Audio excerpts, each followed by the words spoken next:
وبالأسحار هم يستغفرون. Kadang dalam hidup ini Allah buat sesuatu terjadi pada diri kita supaya kita hanya bersandar pada Allah. Mana contoh? Musa alaihissalam. Musa hidup dia bukan main-main. Musa punya bapa ayah Fir'aun. Ayah kamu siapa? Tu orang kaya. Ayah kamu siapa? Tu orang ada kuasa. Musa, ayah kamu siapa? Fir'aun. Ayah Musa alaihissalam. Mak dia pula Asia. Sebab dia budak yang dihanyutkan dalam boks kayu di Sungai Nil. Dan Asia lama merindukan seorang anak. Hidup dia selesa. Hidup dalam istana, tak pernah susah. Ayah Raja Fir'aun, bunda pula perempuan yang baik. Tapi Allah ingin supaya dia jangan bergantung kepada manusia. Macam mana cara Allah nak keluarkan Musa daripada istana Fir'aun? Maka Allah buat suatu cerita. Ada dua orang yang sedang berkelahi, bertikai, berkonflik antara bangsa Mesir dengan bangsa Israel, berkelahi. Maka pada masa itu datang Musa nak melerai dia. Janganlah kamu berkelahi, janganlah kamu bertinju. Maka masa itu orang ni degil tak nak berhenti. Musa pun terlanjur pukul, mati. Jadi Allah membuat itu. Fawakazahu Musa pun meninju dia dan orang ni mati. Musa pun takut, dia pun berlarikan diri, bersandar sebatang pokok kayu. Masa Nabi Muhammad SAW Isra Mi'raj, Nabi tengok ada pokok kayu hijau kat bawah. Nabi tanya Jibril, ya, itu pokok kayu hijau apa? Disitulah dulu Musa bersandar, manakala dia tak ada tempat berpegang. Ayah hilang, mak tak ada, istana dah tinggal, manusia tak ada yang dikenal. Kadang dalam hidup ni begitu. Allah buat kita hilang pegangan supaya apa? Supaya kita hanya bergantung kepada tali Allah bihablillah. Makanya jangan suuzon kepada Allah. Puan mungkin sekarang bergantung pada suami, tak lama selepas tu mati laki. Kenapa laki aku yang mati? Kenapa tak laki dia? Aku sembahyang, aku baca Quran, aku baca Yasin, aku ikut tazkirah. Husnuzan pada Allah. Inna husni zanni abdi bi. Aku menurut prasangka hamba-Ku padaku. Mungkin Allah ingin supaya kita hanya bergantung kepada Allah semata. La haula wala quwwata illa billah. Makanya perempuan yang tabah dia tak menangis. Mati laki dia tak menangis. Awak tak menangis? Tak, saya bergantung kepada Allah. Kenapa tak menangis? Memang saya lama dah tunggu. Sebab laki itu tak elok, jahat, tak sembahyang. Oleh sebab itu maka kita husnuzan pada Allah. Anak ada, bini ada, unta ada, kebun ada, berpegang kepada makhluk. Allah uji, Allah matikan anaknya, dia tetap berpegang. Allah buat unta, lembu mati, kambing mati, tetap. Allah buat pula kebun-kebun yang hijau menguning, layu mati, kering, tetap. Tinggal seorang saja yang tempat dia bersama, rahmah. Maka disebut dalam doa orang menikah, Allahumma arham bainahuma kama rahimta baina Ayyuba wa Rahmah. Ya Allah, buatlah mereka berdua berkasih sayang sebagaimana berkasih sayangnya Ayyub dan Siti Rahmah. Rahmah setia. Harta tak ada, anak mati, kambing mati, tanaman kering, tetap cinta kepada Ayyub.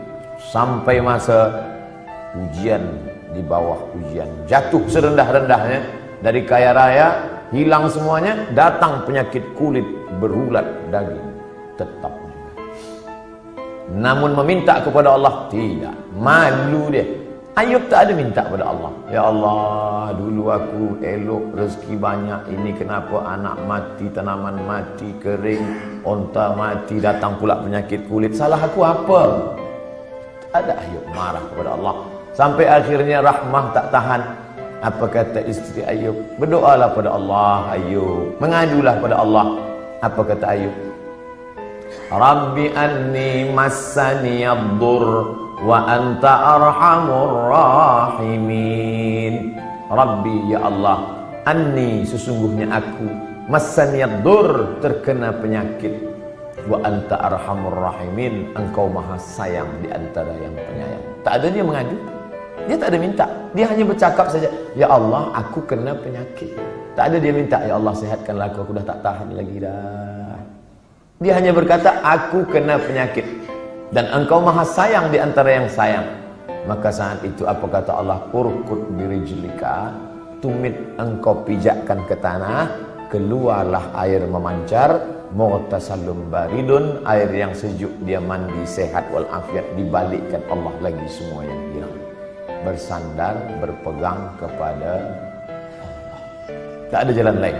Hablum minallah. Faqsusil qasasa. Ceritakan kisah-kisah itu hai Muhammad sallallahu alaihi wasallam. Ceritakan kisah-kisah itu wahai Abdul Somad, supaya apa?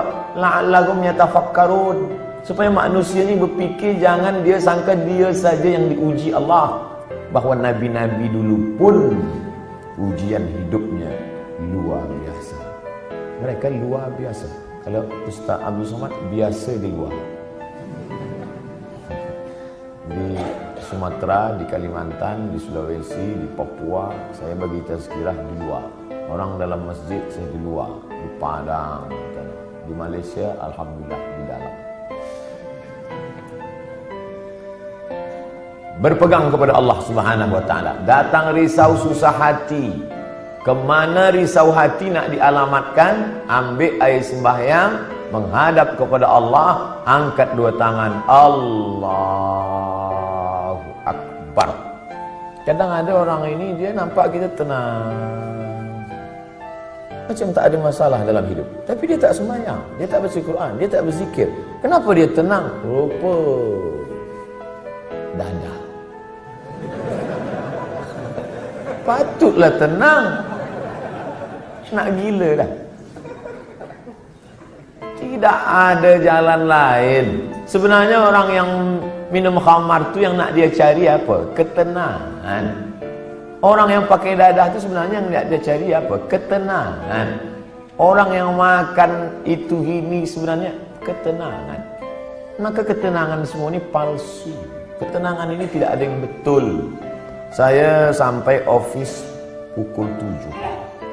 Biasa office cepat hari itu saya sampai. Ada seorang kaki tangan, Ustaz Somad cepat sampai. Ya, ada yang saya nak tanya pada Ustaz. Sebenarnya lama saya dah nak tanya, cuma malu di majlis. Ini kita tak ada orang lain, saya nak tanya. Apa? Saya kalau dengar lagu dangdut tenang hati saya. Kata saya, ini tak betul. Ketenangan yang betul adalah tenang masa berzikir, tenang masa berselawat. Kadang kita ni jaga pagi tidur, sempit rasa hidup, tak tahu entah apa yang menyusahkan hati, maka lapangkan. Orang lain dia kata, bila anda nak tenang, pejamkan mata, tarik nafas, tarik, tahan. Kita tak diajarkan macam tu. Kita diajarkan hadapi hidup ini, serahkan pada Allah Subhanahu wa taala, berzikirlah. Apa zikir? Kata ustaz ini banyak-banyak berselawat. Bila engkau susah hati, banyak-banyak berselawat. Allahumma salli ala sayyidina Muhammad wa ala ali Muhammad. Allahumma salli ala sayyidina Muhammad wa ala ali Muhammad. Allahumma salli ala sayyidina Muhammad. Kata ustaz ini pula, banyak-banyak berzikir. Afdhalul zikri fa'lam annahu la ilaha illallah. Kata ustaz ini pula, yang paling elok tu tasbih. Subhanallah bihamdihi, subhanallahil azim, subhanallah. Jadi awak amalkan yang mana? Itulah ustaz. Sampai hari ini satu pun tadi saya tak amalkan. Habib ini cakap banyak selawat, ustaz ni cakap banyak zikir tahlil. Ustaz, pilihlah. La ilaha illallah 1000 elok, selawat 1000 istighfar 1000 Malulah mana-mana nak bawa tasbih. Tak usah pergi tasbih, pergi tangan. Subhanallah. Allahumma salli alaihi wasallam. 3 kali pergi umrah, 3 bawa tasbih balik, 3-3-nya tergantung di kereta. Patutlah kereta tu yang tenang. Yang punya kereta risau. Kita berzikir supaya Allah turunkan ketenangan. Letak tenang tu di mana? Di hati. Yang punya hati ni siapa? Allah. Yang menurunkan ketenangan dalam hati siapa? Wallazi anzalas sakinata. Allah yang menurunkan ketenangan fi qulubil mu'minin, ke dalam hati orang yang beriman. Kadang hati itu macam kopi yang dikacau, kacau balau. Tapi kemudian manakala kita berzikir, terasa dia tenang. Pagi nak pergi ke office, Allahumma salli ala sayyidina Muhammad, Allahumma salli ala sayyidina Muhammad, Allahumma salli. Baca dapat dari rumah, makin jam makin banyak. Kalau kita marah, mengamuk, apakah jam itu berjalan? Tidak. Mengamuk macam apa ni? Bukan dia bergerak. Kalaulah kita mengamuk dia bergerak, tentu kita mengamuk, kejap mengamuk, kejap mengamuk. Dia tidak akan merubah apapun. Maka banyak-banyak berzikir, banyak-banyak bersolat. Apalagi kita duduk di kota besar, internasional. Nak berangkat pagi, jam, balik jam, di tempat kerja pula banyak masalah. Bila lagi kita nak dapat ketenangan? Maka tak ada jalan lain kecuali hablum minallah. Berzikir. Saya malu nak bawa tasbih, ustaz. Okey, ada yang sekarang pasang macam ring cincin. Okey. Subhanallah, subhanallah. Tenang, terasa tenang. Subhanallah, subhanallah. Dapat 100. Subhanallah. Dapat 200. Dapat 1000, ambil gambar.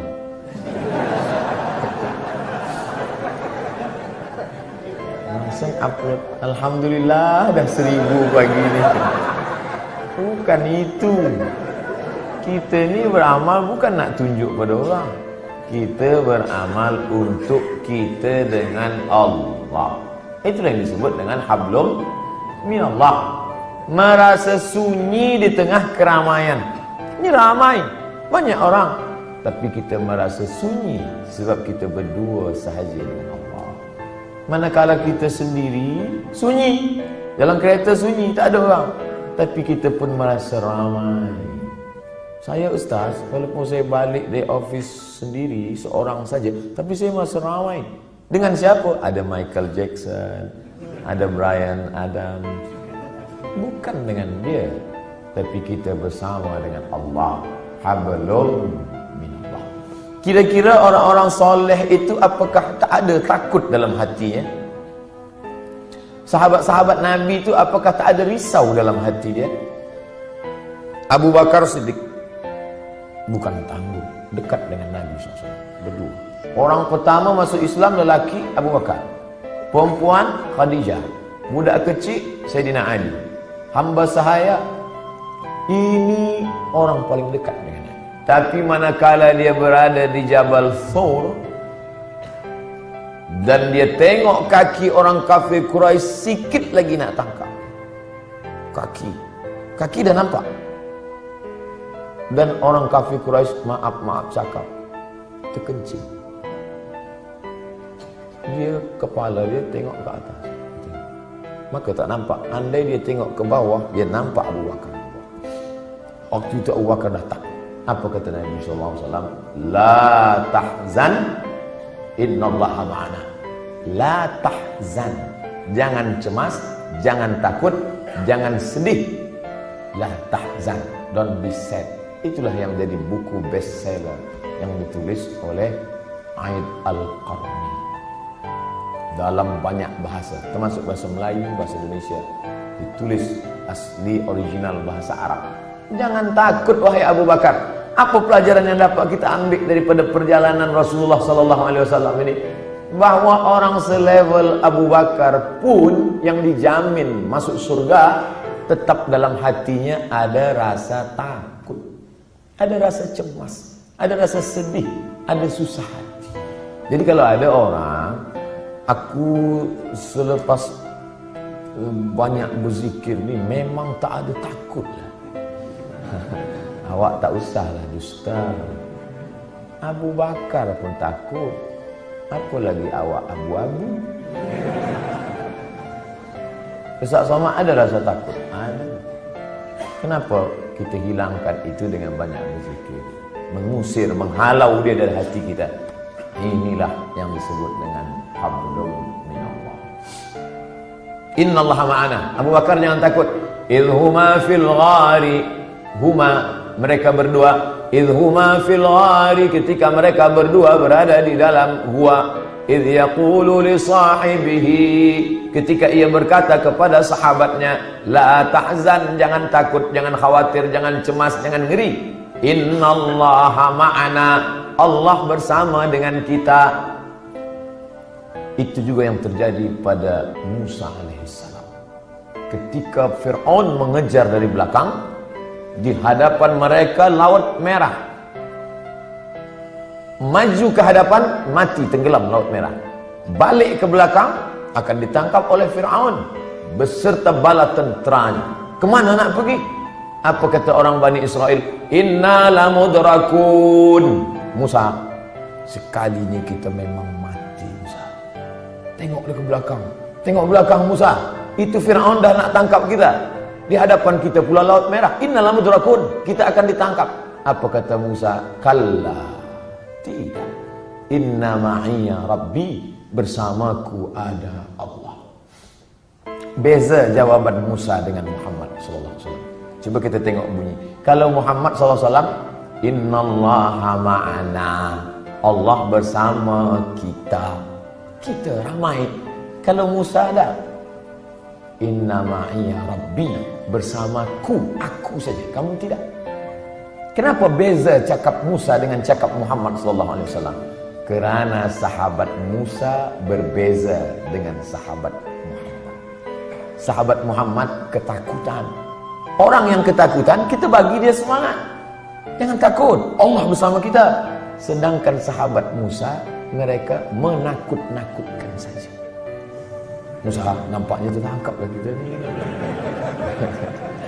Kira-kira sahabat Tuhan selama ni sahabat Musa ke sahabat Muhammad?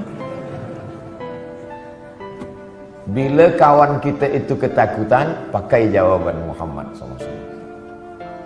Aku ni takut Ustaz. Macam mana nanti bila aku ditangkap, dibunuh? Kal la tahzan, jangan takut. Innallaha ma'ana, Allah bersama kita. Tapi bila ada yang takut-takutkan saya, Ustaz, nanti Ustaz akan ditangkap, Ustaz akan dibunuh, Ustaz akan diculik, bukan ingin. Kalla, sekali-kali tidak. Inna ma'iya Rabbi sayahdin. Bersamaku ada Allah, bersama kamu tidak ada. Kadang-kadang kawan kita ni macam-macam. Ada kawan Muhammad, ada kawan Musa, ada kawan Fir'aun. Makanya kita tengoklah nanti di hadapan. Bila dia, kita tahu dari bunyi cakap dia. Kalau dia takut, kau lah yang dikatakan Ustaz semalam. Jangan lupa subscribe, like, and share.